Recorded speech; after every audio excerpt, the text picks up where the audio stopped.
PTK di masa pandemi, begitu. Kenapa alasannya, mengapa dan bagaimana? Coba kita lihat ya sebentar, Bapak Ibu. Nah, kenapa? Karena begini, di dalam masa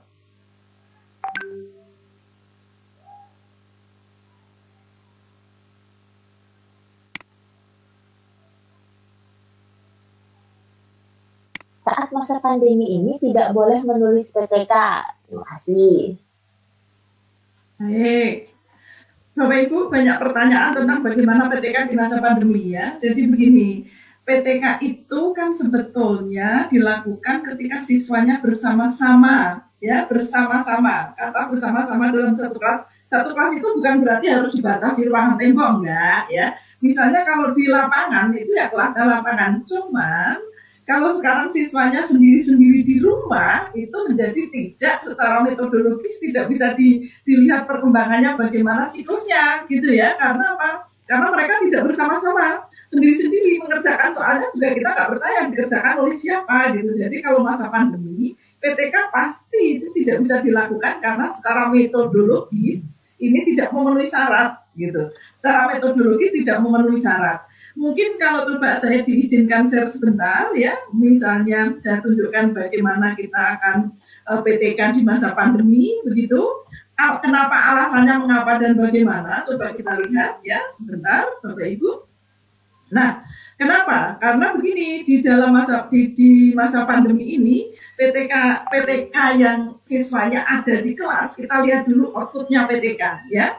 Peningkatan mutu atau perbaikan kinerja siswa di sekolah, bukan di rumah, begitu ya. Peningkatan atau perbaikan mutu proses pembelajaran di kelas, bukan di rumah. Ini dari awal-awalnya PTK itu. Nah, kemudian peningkatan atau perbaikan kualitas, kemudian ada pengembangan kompetensi siswa di sekolah, bukan di rumah. Perbaikan masalah-masalah pendidikan di sekolah, bukan di rumah. Ini jelas secara metodologi sudah tidak bisa memenuhi syarat. Nah, apa saja yang dimaksud kelas?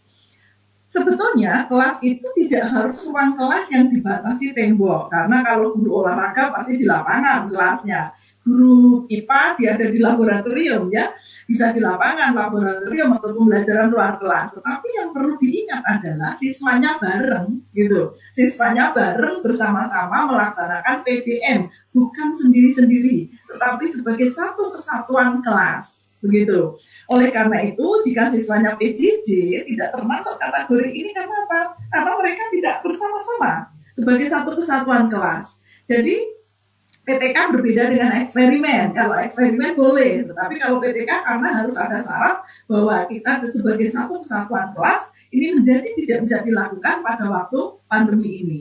Kondisi antar siswa tidak sama selama PJJ, fasilitasnya tidak sama selama PJJ. Ada yang internetnya gampang, internetnya susah, ada yang punya HP, tidak punya HP. Ini tentu akan mempengaruhi nilai. Nanti dikerjakannya bagaimana, siapa yang mengerjakan, tidak dalam waktu bersama, dinilai bisa siang, bisa malam, bisa pagi, tidak bersama-sama. Ini tentu kalau dihitung menjadi tidak visible atau tidak comparable untuk dibandingkan antara siklus 1 dan siklus 2 karena kondisinya tidak sama. Begitu. Nah, pelaksanaan PTK di masa PJJ pandemi secara metodologis tidak memenuhi syarat. Begitu jawaban saya Bapak Ibu.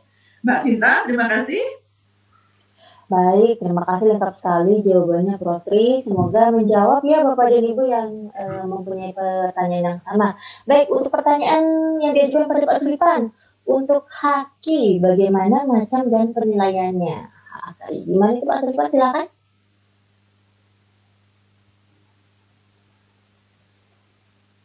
Mohon maaf Pak Sulipan masih mute. Ya. Untuk yang apapun sebenarnya mengenai haki, ya ini tentunya kan yang ditanyakan ini karya-karya yang hasilnya itu ada dua. Mungkin ada yang belum pernah didaftarkan menjadi hak cipta, ya. Ada yang sudah didaftarkan. Jadi kalau kriteria di dalam penilaian itu yang penting tadi ada inovasinya, ya yang penting ada inovasinya itu tidak sama dengan yang sudah dibuat oleh guru sebelumnya. Tentunya yang guru sebelumnya itu yang di sekolahnya, ya. Jadi di sini tidak bicara mengenai haki, tapi masalah plagiat dan sebagainya. Tentunya ketentuannya itu sama dengan di publikasi ilmiah. Hanya ada bedanya tentunya. Misalnya membuat alat peraga paru-paru, cara kerja paru-paru.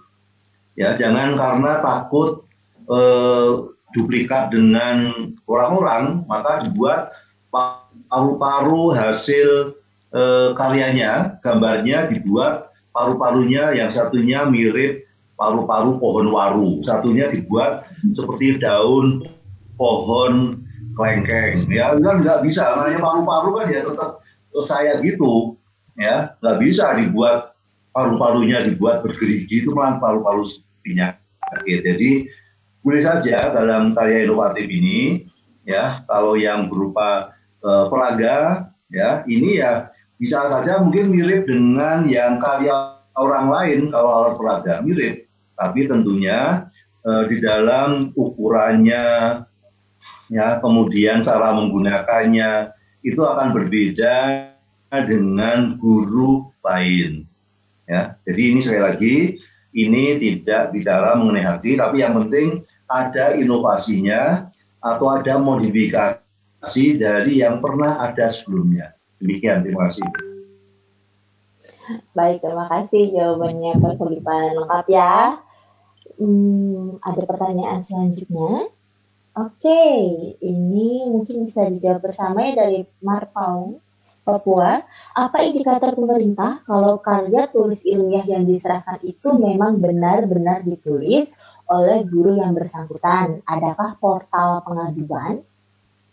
Monggo silakan mungkin Prof. Aan atau Prof. Tri. Silakan, siapa yang mau jawab? Prof. Aan? Baik. Iya.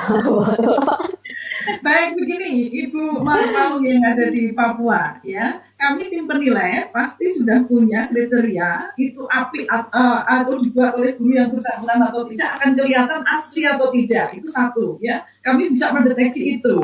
Kemudian kami sebagai tim penilai sering menerima surat, ya. Sering menerima surat yang diselipkan di dalam dialamatkan kepada GTK atau bahkan di WA ke saya, ada kepala dinasnya sendiri yang bilang bahwa guru yang ini tidak membuat asli. Itu yang melaporkan kepala dinasnya sendiri ya sering WA ke saya begitu. Nah jadi kalau saya pikir gimana ya, kalau melapor begitu karena itu sudah termasuk ranah hukum, maka tim PAK akan tidak ikut-ikutan ya tentu ya gitu. Cuman untuk mendeteksi apakah itu dibuat oleh guru yang bersangkutan atau tidak, tim PAK punya kriteria dan bisa mendeteksi bahwa itu palsu atau tidak. Begitu Bu Marpaung, silakan Prof. Aan kalau mau menambah.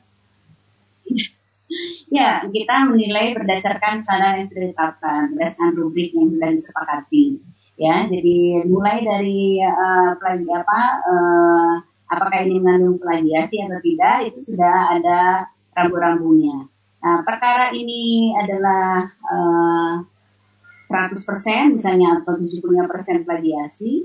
Jika ada yang mengadukan, ya itu adalah bagian dari yang diadukan itu. Jadi silakan diproses lebih lanjut. Hanya kalau penilai hanya sampai di sana aja, tidak sampai misalnya ini langsung ini plagiasi langsung masuk ke box atau ranah hukum diproses, tidak sampai di situ. Paling kita ditolak aja. Oke, baik. Iya, mungkin Pak Solipan mau ikut menambahkan?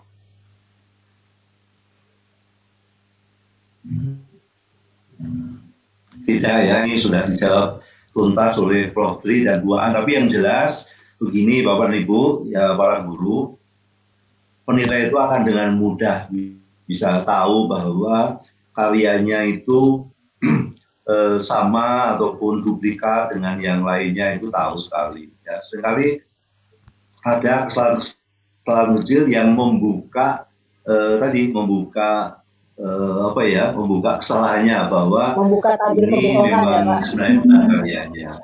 Ya, jadi entah ucapan terima kasih kepada siapa, nama siswanya yang aneh, ya tempatnya yang mungkin tidak konsisten di bagian depan dengan bagian belakang. Seperti itu.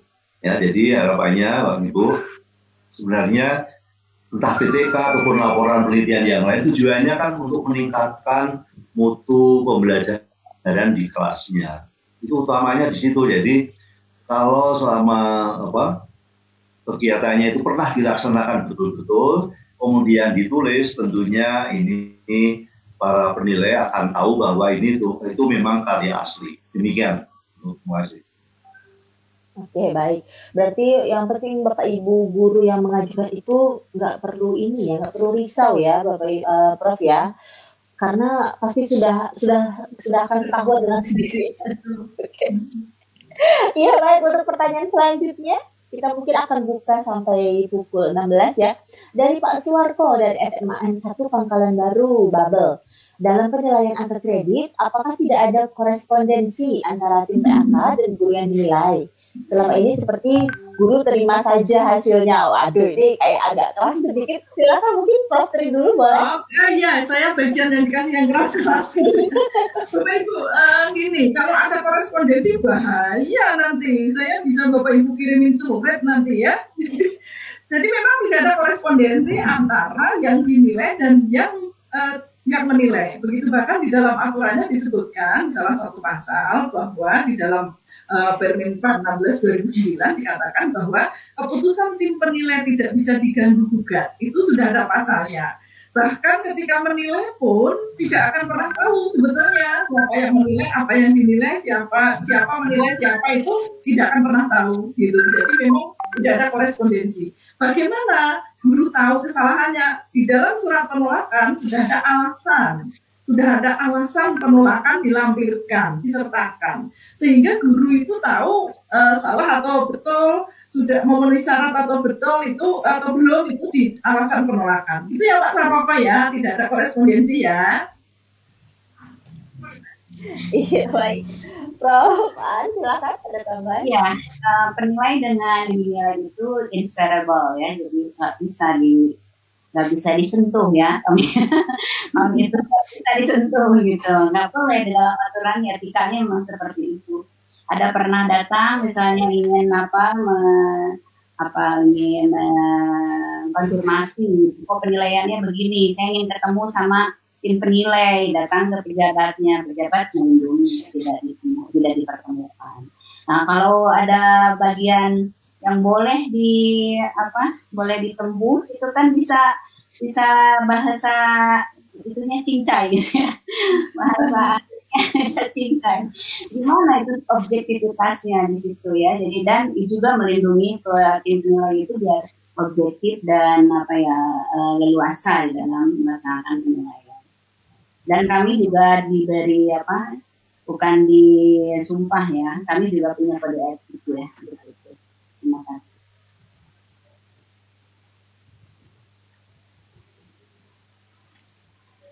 Baik, mungkin terakhir dari Pak Sulipan, ada tambahan?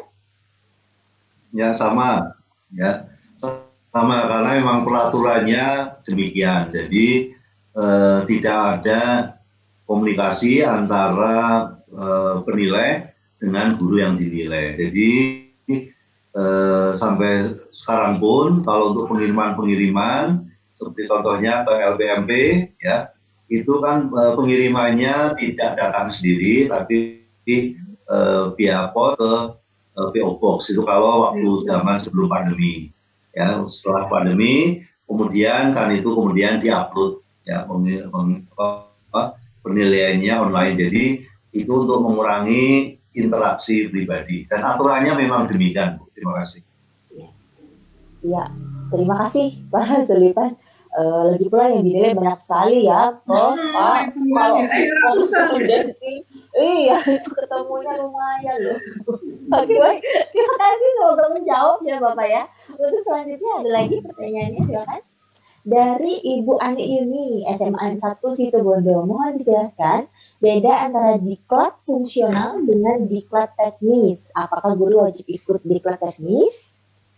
Silakan Ya, Prof. Aan, silakan Prof. Ya, kita akhirnya tidak terlalu membedakan antara pendidikan nasional ya. Jadi selama Bapak Ibu guru melakukan diklat dan berhubungan dengan kegiatan-kegiatan pengembangan profesi dengan guru dari untuk kompetensi kepribadian, untuk kompetensi profesional, untuk kompetensi sosial, untuk kompetensi pedagogi, itu no problem. Mau teknis, mau fungsional, itu kita kategorikan aja seluruhnya fungsional. Gitu. Jadi no problem. Baik, Prof. Tri atau Pak Sulipan mau menambahkan? Saya menambahkan ya, menambahkan. Oh iya, silakan Pak. Mungkin menambahkan sedikit ya. Ya.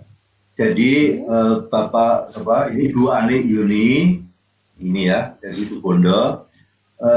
Selama ini sampai sekarang ini sebenarnya untuk yang diklat fungsional belum pernah ada Bu Guru. Ya, yang ada yang diklat fungsional itu baru biasa itu pun tidak wajib. Jadi diklat-diklat yang selama ini dilaksanakan itu sebenarnya hampir semuanya itu diklat teknis. Ya. Tapi kriterianya yang penting ada diklat yang sesuai dengan tugas-tugas gurunya. Terima kasih.